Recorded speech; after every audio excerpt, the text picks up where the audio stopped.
Chris, talk about the event itself. This thing has been around for such a long time. We've all been involved in this for the last 4 or 5 years. It has really grown into one of the premier events in Fort Smith.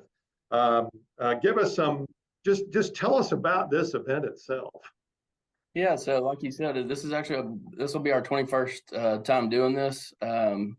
So it's been around a while, like you said. It is Bost's premier fundraiser, and all funds are used locally here. And one thing I'll mention too, right off the bat, is kind of a change this year. These funds are going to be used for a specific purpose, actually.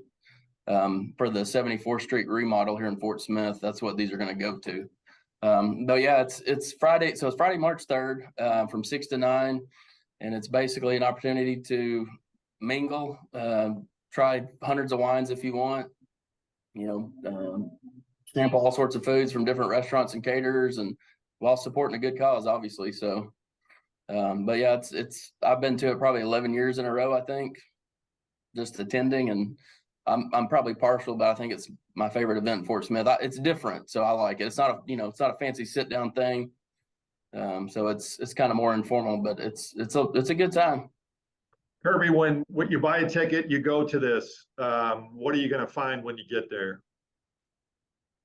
There's so many great things. There's something for everybody is what I love about this event. There's not only the great wine tasting, but there are multiple local caterers that will be there with fantastic food.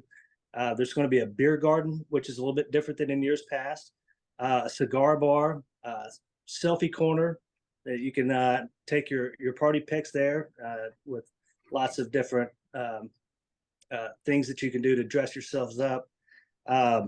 There's going to be an after party this year, which is different, and all those proceeds from the cash bar after party going straight to the Arts at Bost program, which is something that is different this year, but should be a fantastic event. We've got a different jazz band scheduled for the after party, I should say.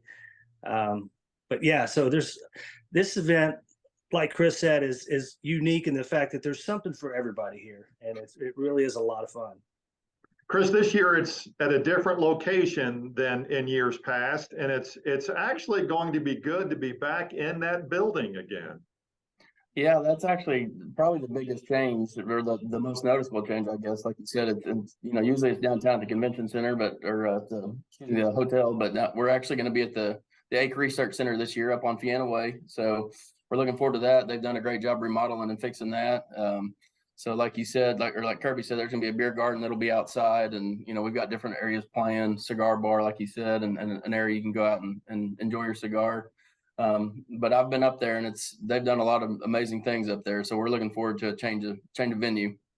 This is obviously something that takes a lot of planning, but Kirby, we do get a lot of volunteer help with this. There's a lot of people that have to be a part of this to make this a successful event. Absolutely. So we have not only the committee volunteers that'll be out there helping out, but we've got local students from the medical college that are coming out to help as well. It is a collective effort. It is not one single person that can pull this off. Although I will say our illustrious leader has done a fantastic job in putting this together this year, Jeannie Wakefield. And she deserves a lot of credit for pulling this thing together year in and year out. And then putting up with us mostly, I think.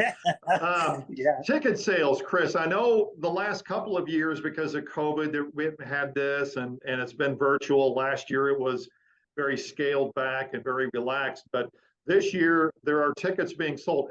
Are they still being sold for this event right now? They are. There's a limited number that we're selling, but they are still available. You can go to grapeescapes.org and purchase them there. I know there's a QR code as well. I mean, I will say too that the after party, you don't need a separate ticket. Tickets are $100, which I think is very reasonable. But like I said, the main event's 6 to 9, the after party is 9 to 11, but you don't need another ticket for that. So. Kirby, you mentioned it. Talk about the after party, since that is such a brand new thing. What happens in that too? Is it just a continuation of pretty much a celebration? It is, yeah. So this when we open it up to a cash bar, The Brook White Band's going to be performing.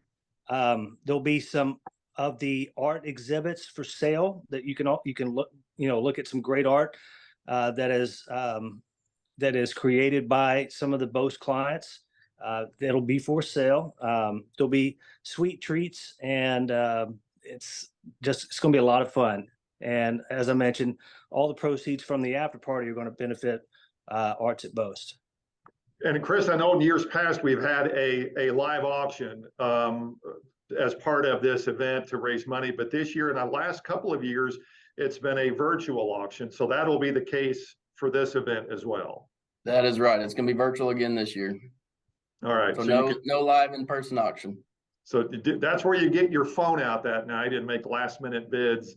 And there's all kinds of information at the event itself to do that. But all right, guys, appreciate your time. We'll see you on March 3rd. It should be a great night. Looking forward to it. Thanks, Daren. Appreciate it.